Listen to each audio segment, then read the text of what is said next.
नमस्कार, मैं हूं राजेंद्र देव और आप देख रहे हैं आज की प्राइम टाइम डिबेट वो जो लगातार कई वर्षों से चर्चा का विषय है। डिबेट वो जो लगातार आप और हम अलग अलग प्लेटफॉर्म्स पे करते रहते हैं। डिबेट इस बात की कि क्या इस देश में वोट बैंक की राजनीति अपने शबाब पर, अपने चरम पर पहुंच चुकी है और ये राजनीति करने वाले अब परिणाम की परवाह नहीं करते, अब छवि की परवाह नहीं करते और संभवतः इस बात की भी परवाह नहीं करते कि अगर ये जिक्र या धब्बा उनके ऊपर लगता है तो इससे उनकी बदनामी होगी। क्या ये इस लेवल पे आ चुकी है कि अब अपने सबसे विकराल रूप में है?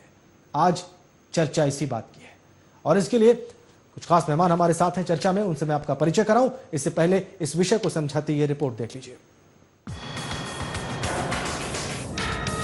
हिंदुस्तान की सियासत दुनिया के सभी मुल्कों की सियासत से काफी अलग है। आजादी से लेकर अब तक भारत की राजनीति में परिवर्तन के नाम पर कुछ नहीं हुआ। आज भी अब विकास की राजनीति से कोसों दूर हैं। विडंबना है कि 66 सालों के बाद भी हिंदुस्तान की सियासत जाति धर्म के पिछलग्गू बनकर रह गया है। इसे राजनेताओं की चालाकी कहें या हिंदुस्तान के वोटरों की मूर्खता।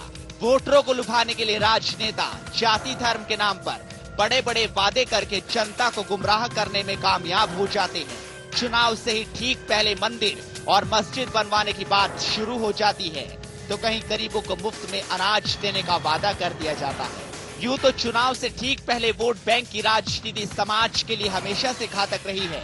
अभी हाल ही में मुजफ्फरनगर दंगे का सच उजागर होने के बाद ये साबित हो गया कि सियासत की सीढ़ी चढ़ने के लिए दो समुदाय को लड़ाना कितना जरूरी है।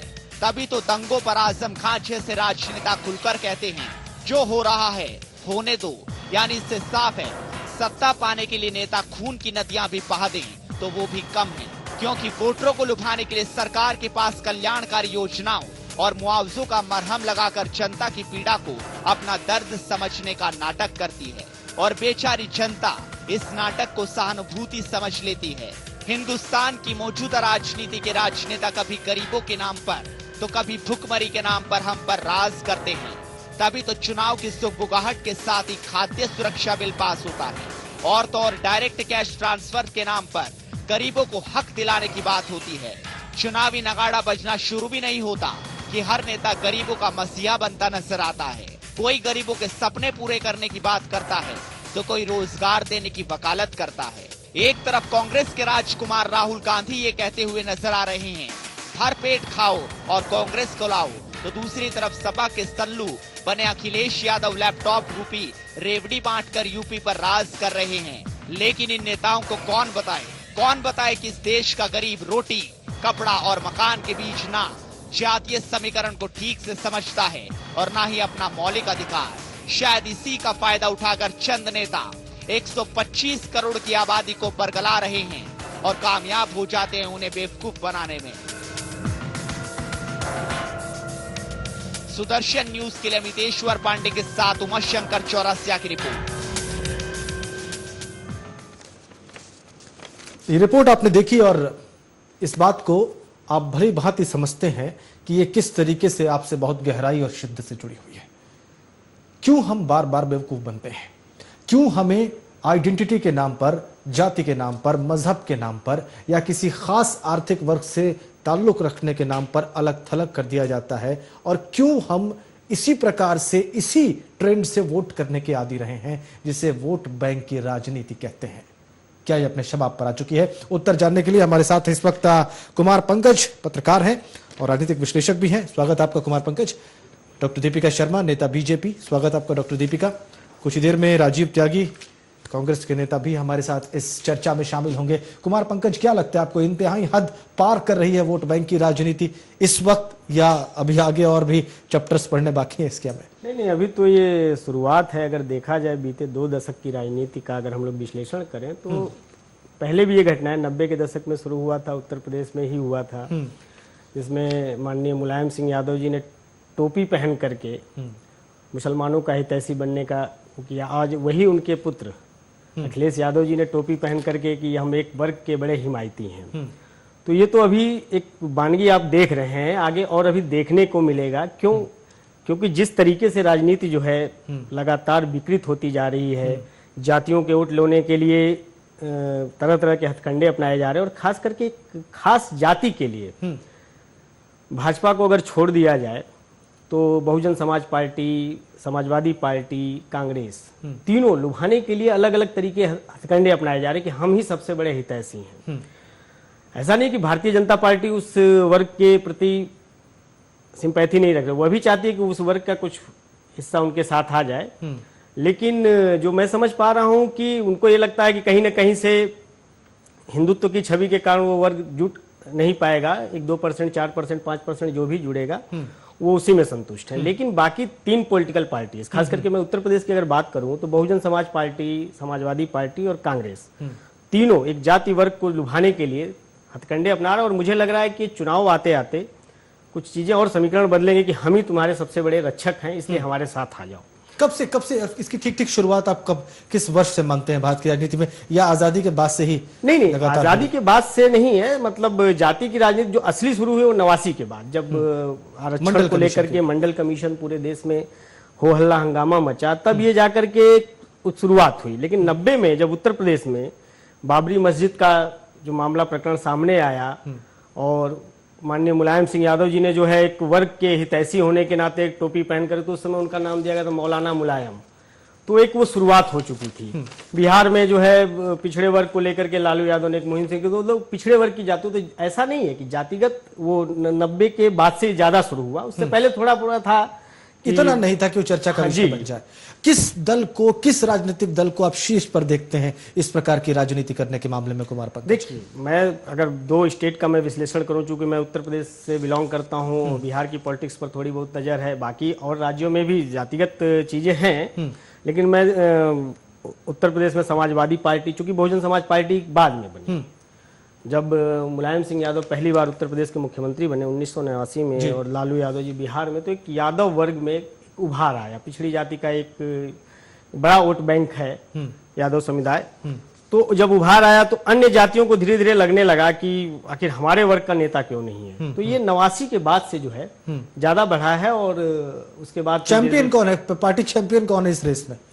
जातिगत वोट जी, या वोट बैंक की पॉलिटिक्स के नाम पर कौन सी पॉलिटिकल पार्टी चैंपियन बनती दिखाई दे रही है? देखिए, चैंपियन कोई नहीं है, सब अपने अपने। कांग्रेस ने लोकसभा चुनाव के, उत्तर प्रदेश में विधानसभा के चुनाव के दौरान सैम पित्रोदा को यह घोषित किया कि एक बढ़े ही है, मतलब उस वर्ग को लुभाने के लिए कांग्रेस ने भी ऐसा नहीं कि कोई कोर कसर छोड़ी हो जी। वो ये देखते हैं कि अगर हमको उत्तराखंड में एक ब्राह्मण मुख्यमंत्री बनाएंगे तो हिमाचल प्रदेश में राजपूत को बनाना पड़ेगा। तो ऐसा नहीं किसी पार्टी को हम ये कहें कि वो उस पार्टी कम है, सारे लोग इस मामले में जो है। डॉक्टर दीपिका, इस सारी पार्टियों को कुमार पंकज जो है मानते हैं कि इसमें आकंठ लिप्त हैं, आपकी पार्टी को भी मानते हैं, जबकि आपकी पार्टी कहती है कि हम गुड गवर्नेंस की बात करते हैं, हम तो कानून, यूनिफॉर्म सिविल कोड की बात करते हैं, हम यूनिफॉर्मिटी देश में देखना चाहते हैं। बावजूद इसके कास्ट पॉलिटिक्स और आइडेंटिटी पॉलिटिक्स आप करते हैं, ये कुमार पंकज भी मानते हैं और ज्यादातर राजनीतिक विश्लेषक मानते हैं।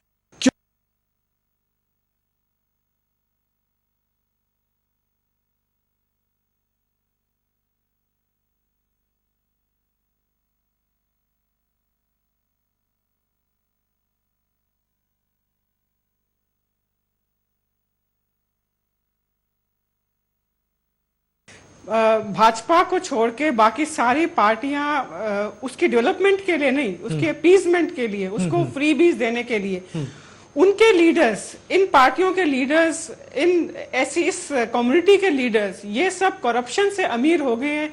ये पर्टिकुलर कम्युनिटी जो है ये हमेशा पिछड़ी रह गई है और भाजपा हमेशा एक बहुत इंक्लूसिव पॉलिटिक्स करती है।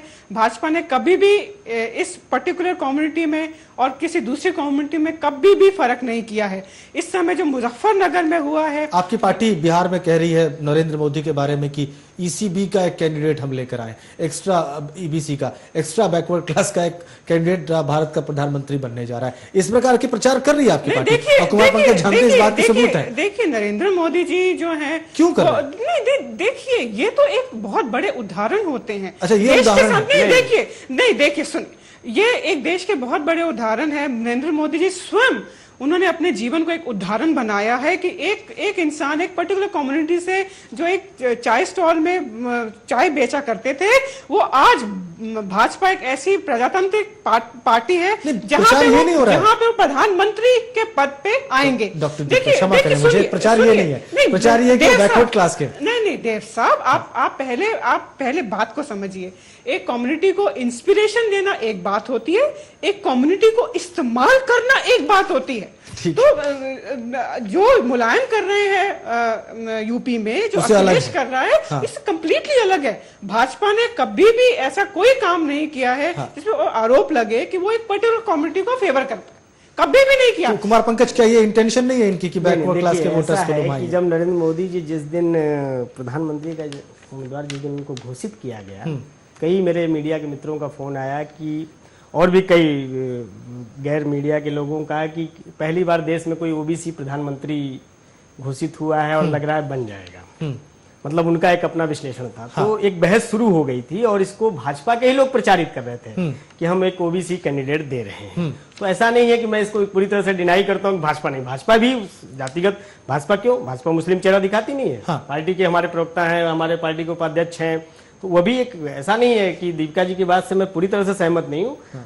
सारी पॉलिटिकल पार्टीज कर रहे हैं, उसमें भाजपा भी शामिल है कि वो उस वर्ग के वोट को लेने के लिए, लुभाने के लिए उनके नेताओं को तरह तरह के प्रलोभन देना, इसलिए इसमें कोई गलत नहीं है। सारे लोग कर रहे हैं, भाजपा भी कर रही है, तो कोई गलत नहीं है। डॉक्टर दीपिका, नहीं, अगर सारे लोग कर रहे हैं, भाजपा भी कर रही है, इसलिए गलत नहीं है, या इसको गलत मानना पड़ेगा? कुमार पंकज, इसको मानना पड़ेगा कि गलत मानना पड़ेगा। इसको हम, आप जैसे लोगों को, हमारे दर्शकों को, हमारे जो भी श्रोता सुन रहे हैं, उनको समझना होगा कि हमको इससे ऊपर उठना है जी। अगर मैं ब्राह्मण हूँ तो मुझे ब्राह्मण ये सोच करके नहीं, या मैं दलित हूँ तो ये सोच करके नहीं, या मैं यादव हूँ ये सोच कर, हमको आपको सबको सोचना है। सारी पॉलिटिकल पार्टीज, मैं ये देखता हूँ कि जब भी चुनाव नजदीक आते हैं, दिल्ली में चुनाव नजदीक आए, झुग्गी झोपड़ी वालों को आवास दे दिया जाए, ये दे दिया जाए, वो दे दिया जाए, उस वर्ग का वोट हमको मिल जाएगा, मुसलमानों को ये दे दिया जाए, आरक्षण दे दिया जाए, ये इससे ऊपर उठना होगा। क्यों? देखिए कि 2012 में जब उत्तर प्रदेश विधानसभा चुनाव हो रहे थे, तो बुंदेलखंड के लिए स्पेशल पैकेज कांग्रेस ने दे दिया। आखिर क्यों दे दिया? इसकी जरूरत क्या थी? इसलिए दे दिया। इससे पहले कांग्रेस को याद नहीं आई थी। भाजपा की जहां तक बात है, तो भाजपा भी अपने अपने मध्य प्रदेश में ओबीसी की पॉलिटिक्स, उमा भारती ओबीसी से, बाबूलाल गौर ओबीसी से, शिवराज सिंह चौहान ओबीसी से, भाजपा क्यों नहीं प्रचारित करती कि हमने ओबीसी कैंडिडेट दिया है? करती है मध्य प्रदेश में कि हमको ओबीसी, हमने कैंडिडेट दिया है, चूंकि ओबीसी का उसको मालूम है कि यही तो समस्या है, आइडेंटिटी पॉलिटिक्स। आपको आपका जाति या मजहब का नाम बताकर वोट के लिए प्रोत्साहित करना, और इस मामले में मूल समस्या है कहीं गौण हो जाना, राज्य या देश जो है कहीं पीछे छूट जाना। ये एक ऐसी परंपरा बन चुकी है कुमार पंकज, जिस पर बात करते वक्त शायद लोगों को शर्म भी नहीं आती।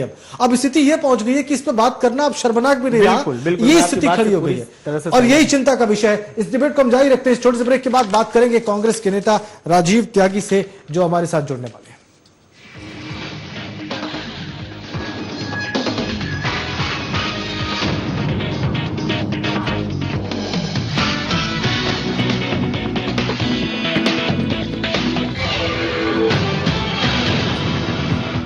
यदि आप हैं जीवन में परेशान, तो हम करेंगे आपकी समस्या का समाधान। शनि की ढैया हो या राहु का कलेश, गुरु की पीड़ा हो या मंगल का मार्गेश, हर पीड़ा से मुक्त, हर कष्ट का समाधान, आपके हर कष्ट का निवारण। अब भविष्य दर्पण।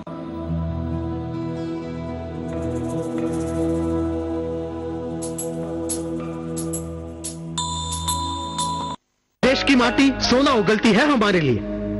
अब कड़ी मेहनत का सही मोल मिला है हमें। अब खेतों से उपजा है रोजगार। अब आया है वक्त सर उठा के जीने का। आयुर्वेदिक परंपरा आई है आधुनिक तकनीक के साथ। योग और आयुर्वेद क्रांति के बाद भारत में आई कृषि क्रांति हमारे लिए। पतंजलि आयुर्वेद लाए हैं अपनी माटी से अपने किसानों का उपहार। सबसे अच्छे, सबसे सस्ते, विश्व स्तरीय स्वदेशी उत्पाद Patanjali Ayurveda.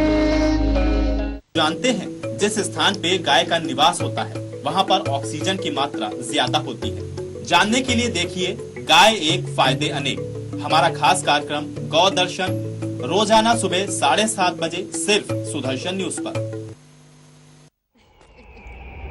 Videocon D2H high definition का डेमो चाहिए?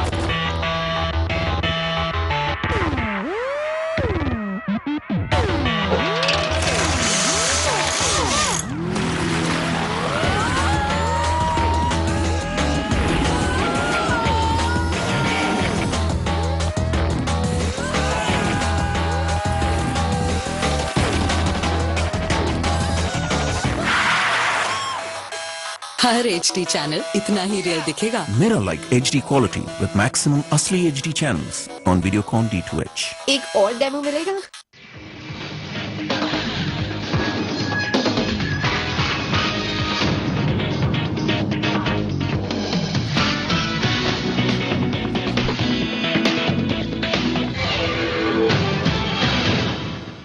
चर्चा का विषय हम आपको पहले बता चुके हैं। वोट बैंक की राजनीति क्या शर्म और हया की सारी हदें पार कर चुकी है और सारी मर्यादाएं तोड़कर उस मकाम पर पहुंच चुकी है जहां से उसे खत्म हो जाना चाहिए, रुक जाना चाहिए। ये यहां से आगे बढ़ जाएगी। कांग्रेस के नेता राजीव त्यागी इस वक्त हमारे साथ फोन लाइन पर हैं। राजीव जी, स्वागत है आपका चर्चा में। धन्यवाद। हम चर्चा कर रहे थे और हमारे साथ डॉक्टर दीपिका शर्मा है, नेता बीजेपी, हमारे साथ कुमार पंकज है, पत्रकार हैं, विश्लेषक हैं। और चर्चा इस मोड़ पर आकर रुक गई थी कि स्थिति यह हो गई है कि वोट बैंक की राजनीति करने में, जातिवाद की राजनीति करने में, मजहब की राजनीति करने में, क्षेत्र की राजनीति करने में अब शर्म भी नहीं आती और ये बातें कहने में भी राजनेताओं को और राजनीतिक दलों को शर्म नहीं आती। स्थिति यहां तक खड़ी हो गई है। आपकी पार्टी अपने आप को कहां पाती है, कितनी जिम्मेदारी लेगी इस स्थिति की? हम अपने आप को बिल्कुल निश्चित रूप से मानवीय आधार पे, सामाजिक आधार पे, राजनीतिक आधार पे सर्वश्रेष्ठ पाते हैं और इसमें मेरे पास के प्रमाण हैं जिसकी वजह से मैं कह सकता हूं आपको स्पष्ट रूप से। विगत 23 सालों से उत्तर प्रदेश में कांग्रेस पार्टी की सरकार नहीं है। हम भी अगर जाति और धर्म की राजनीति कर रहे होते, हम भी अगर जाति को ढाल बना रहे होते, हम भी धर्म को अगर ढाल बना रहे होते तो हम भी सरकार में बैठ सकते थे। लेकिन कांग्रेस पार्टी का जो संविधान है, कांग्रेस पार्टी का संविधान सेकुलर संविधान है, वो किसी जाति और धर्म की बात नहीं करता है। कांग्रेस पार्टी का संविधान सबको साथ लेकर संविधान तो किसी भी पार्टी का जाति और धर्म की बात नहीं करता है, बीएसपी को छोड़कर। देखिए, बिना संविधान के तो कोई भी संस्था नहीं चल सकती है, तो कांग्रेस पार्टी बिना संविधान के कैसे चलेगी? कांग्रेस पार्टी का संविधान सबको साथ लेकर चलने का संविधान है। तो इसलिए जाति और धर्म की राजनीति करने वाले जो लोग बाग हैं वो सांप्रदायिकता का जहर घोलने का काम करते हैं। उनसे ये प्रश्न पूछिए कि उनकी क्या रणनीति होगी वो आगे, जिससे कि इंसानियत का कत्ल। उनसे हमने प्रश्न पूछे हैं राजीव जी, बहुत तीखे प्रश्न पूछे हैं, अभी भी वो सारी चर्चा सुन रही हैं। लेकिन अब मेरा प्रश्न जो आपसे है वो ये है कि देश में, केंद्र में आप बहुत लंबे समय तक सत्ता में रहे, अभी भी सत्ता में है, अभी भी आपका food security bill vote security bill कहा जा रहा है। अभी भी ऐसा लगता है कि आप एक खास तबके को ध्यान में रखकर बात करते हैं, न कि संपूर्ण देश की बात करते हैं, संपूर्ण राष्ट्र की बात करते हैं। आपको लगता है इस कम्युनिटी का वोट मिल जाए तो बेहतर है। अनेक उदाहरण कुमार पंकज जी आपको देंगे, एक के बाद एक उनकी आवाज होगी। कुमार पंकज।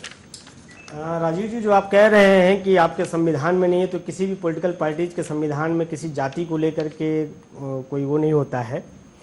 और मैं भी आपसे चर्चा में शामिल होने से पहले मैं बता रहा था कि किस प्रकार अभी इलेक्शन शुरू हो गए, दिल्ली में होने वाले हैं, तो अभी झुग्गी झोपड़ी वालों को आवाज़ दिया जाएगा। क्या मैं ये जानना चाहता हूँ कि 5 साल में ये सब चीज़ें याद नहीं आई? अभी यूपीए सरकार ने ये कहा कि मनरेगा के जो वर्कर हैं उनको मोबाइल दिया जाएगा। मैं ये जानना चाहता हूँ कि पौने 5 साल में ये सब चीज़ें याद नहीं आई। आज अगर आप उनको मोबाइल बांट रहे हैं, सारी चीज़ें बांट रहे हैं, तो कहीं ना कहीं से ठीक है, आप जाति को नहीं जोड़ रहे हैं, लेकिन एक वर्ग को जोड़ने की कोशिश कर रहे हैं ना, चाहे वो पिछड़ा वर्ग हो, क्या नाम है, गरीब वर्ग हो, तो उसको जोड़ने की जो कोशिश कर रहे हैं, तो कहीं ना कहीं से इसमें एक वो आती है। दूसरी बात में जो आपने कहा कि उत्तर प्रदेश में 23 साल से कांग्रेस की सरकार नहीं है, मैं ये कहना चाहता हूं कि 23 साल के पीछे का उत्तर प्रदेश का इतिहास देखिए, तो कांग्रेस ने भी वही काम किया उन जाति की, क्योंकि उनके पास कोई मंच नहीं था, तो पूर्वांचल से यादव नेता को जोड़ा, मुसलमान नेता को जोड़ा। क्यों? क्योंकि हमको उस वर्ग का वोट मिलेगा। क्योंकि जब 89 में कई पार्टियों का उदय हुआ, आए जब जाति के लोग, तो उन जातियों से जुड़ने लगे। उनके पास जब दलित के पास विकल्प नहीं था तो वो कांग्रेस के साथ था। तमाम जातियों में जब उनके पास विकल्प मिल गया कि बहन मायावती हमारे साथ है, हमारे हित की बात करें, तो उनके साथ चले गए। तो ऐसा नहीं कह सकते कि आप कांग्रेस ने कभी जाति की राजनीति नहीं की, बिल्कुल की है। और आज भी टिकटों का बंटवारा जो है पार्टी जाति के ही आधार पर करती है। बिल्कुल। राजीव त्यागी जी, देखिए ऐसा है पंकज साहब, जो आपका पहला प्रश्न था वो जिस तरह से आप पूछ रहे हैं मुझसे, मैं आपको स्पष्ट तौर पे कहना चाहूंगा कांग्रेस पार्टी की तरफ से कि कांग्रेस पार्टी अपने संविधान की रक्षा करने में, इस हमारे देश के गणतंत्र की रक्षा करने के लिए कृत संकल्प है। हम लोग बाग कहीं भी जाति और धर्म के आधार पर राजनीति करने का कार्य नहीं करते।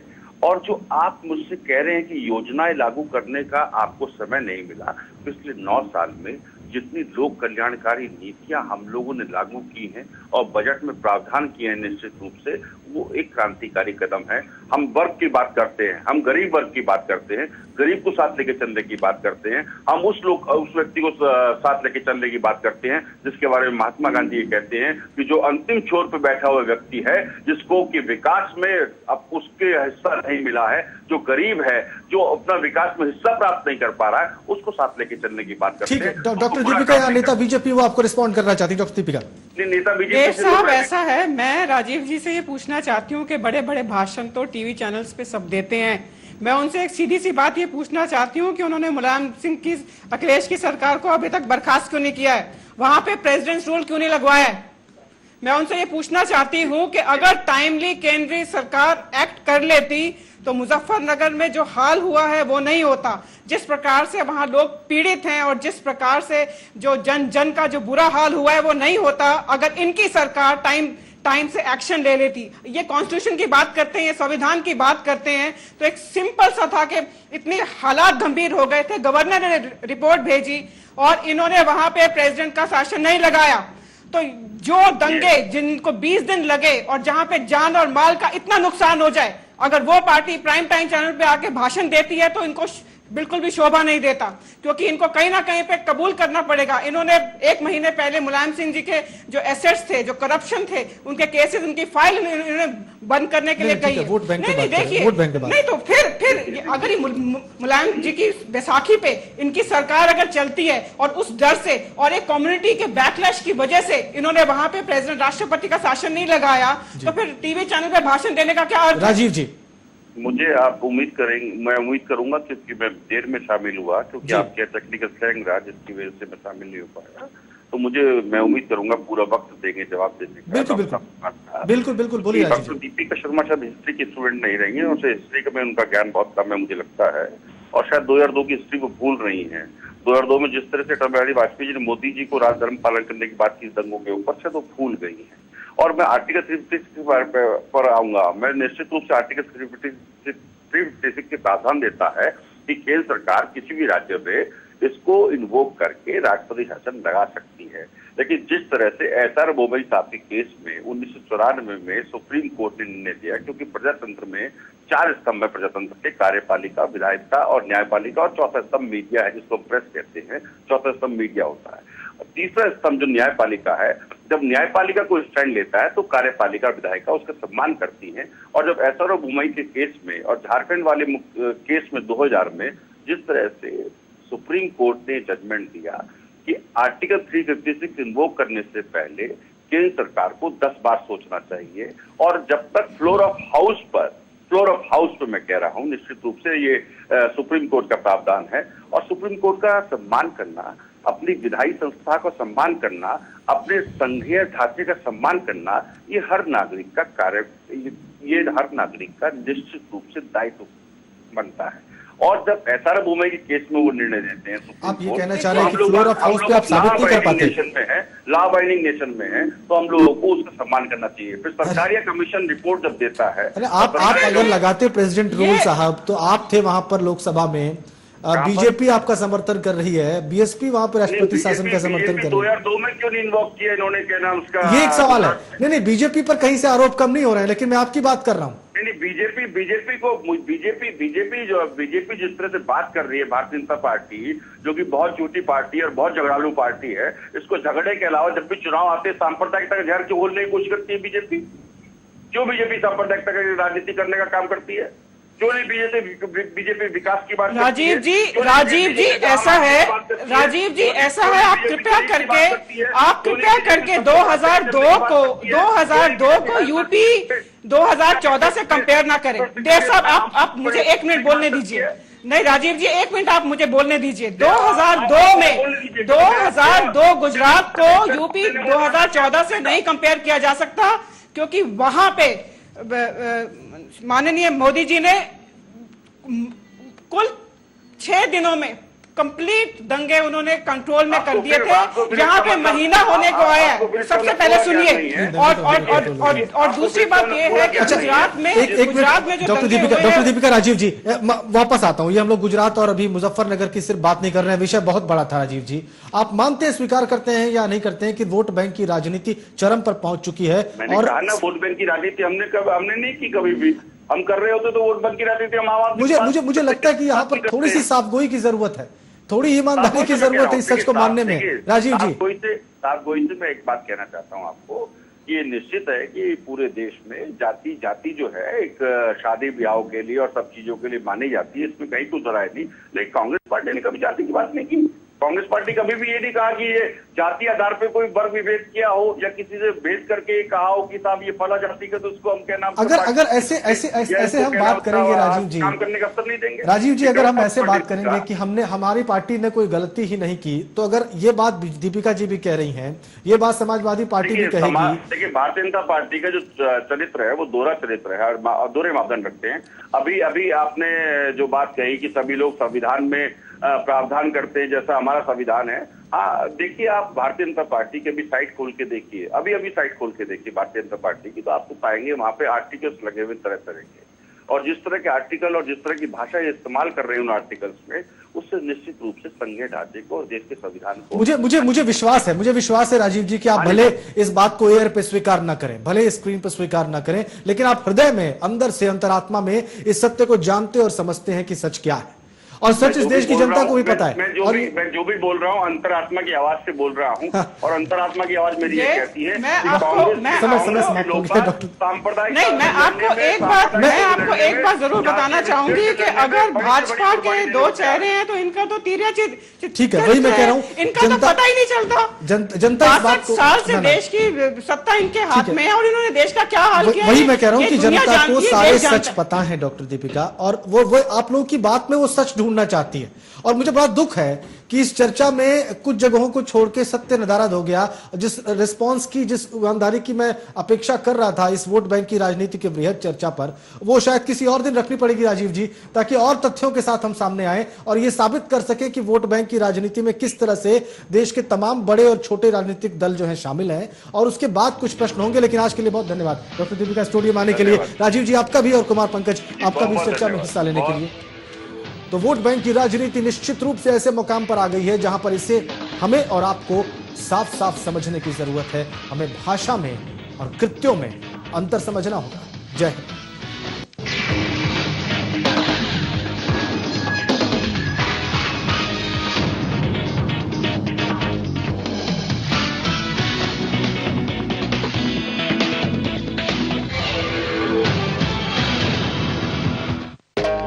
मुट्ठी कसने से ही बदलती है हाथ की लकीरें भैया, क्योंकि एक मुट्ठी बीज में होते हैं हजारों मुट्ठी अनाज। संकल्प की एक मुट्ठी से मिली है हमें सर उठाकर जीने की ताकत। मेहनत कस मुट्ठियों ने बनाई भारत की नई तस्वीर।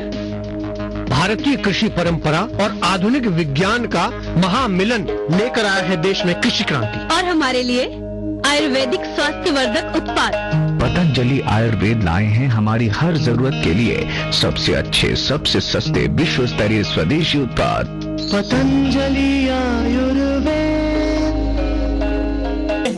गाय ही एक ऐसा पशु है जो केवल ऑक्सीजन ग्रहण करता है और ऑक्सीजन ही छोड़ता है। जानने के लिए देखिए गाय एक फायदे अनेक, हमारा खास कार्यक्रम गौ दर्शन, रोजाना सुबह 7:30 बजे सिर्फ सुदर्शन न्यूज पर। जैसे सीवर लाइन अभी एकदम एंड टाइम पे इलेक्शन से 2 महीने पहले शुरू किया। कार्य भी इस प्रकार हो रहे हैं कि गड्ढे खोद के चले जा रहे हैं, ना तो पाइप का पता है ना ठेकेदार का पता है।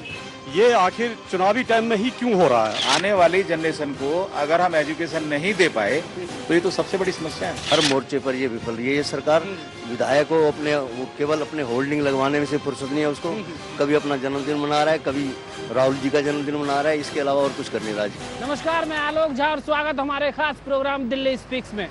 दिल्ली स्पीक्स में हम दिल्ली के 70 विधानसभाओं में से एक विधानसभा ले चलते हैं आपको और दिखाते हैं कि वहाँ की जनता क्या कहती है, वहाँ कितना विकास हुआ है, ये बताते हैं आपको। और इसी क्रम में आज हम पड़पड़गंज विधानसभा क्षेत्र जा रहे हैं, देखेंगे वहां के विधायक अनिल कुमार ने कितना काम किया है।